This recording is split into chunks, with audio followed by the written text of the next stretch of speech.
All right, so let's have a look at example 29. Example 29 is asking us to show that sine x minus pi by 2 is equal to minus cos x.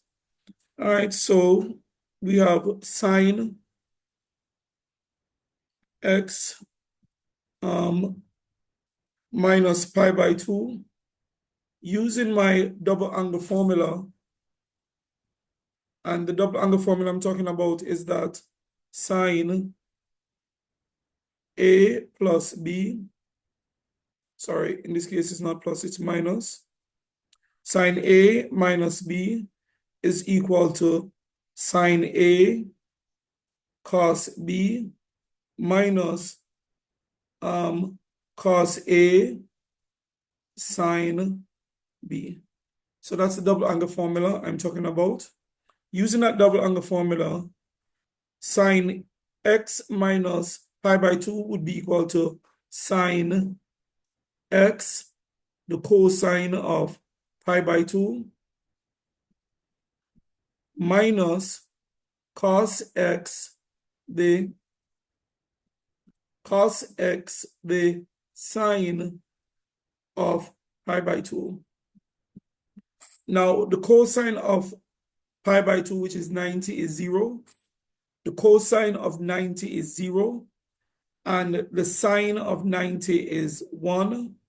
So now this is sine x times 0 minus the cosine of x times 1. When you multiply anything by 0, you get 0. So this goes. When you multiply anything by 0, you get 0. That goes. And the 1 times cos x is cos x. So my final answer is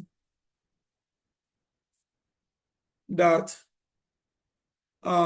sine x minus pi by 2 is actually equal to minus the cosine of x. Please do 30 and 31.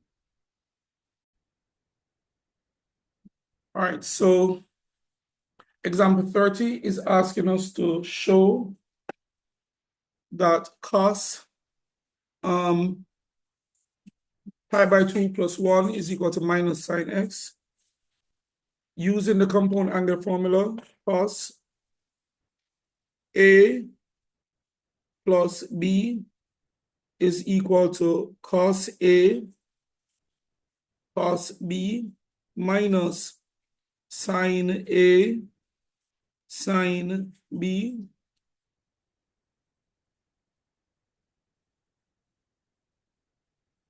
We're going to get that the cosine of pi by 2 plus x would be equal to cos pi by 2 cos x minus the sine of pi by 2 sine x.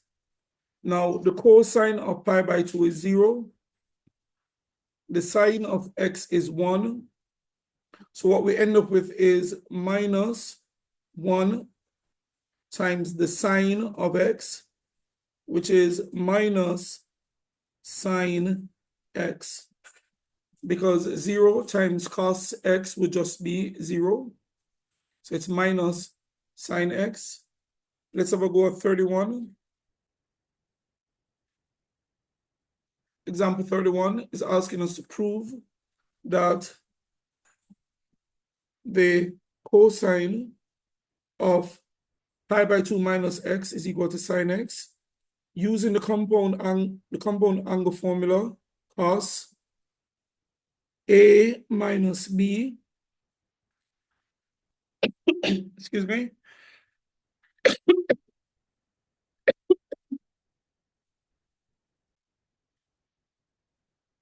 so the compound angle cosine A minus B is equal to cos A cos B plus sine A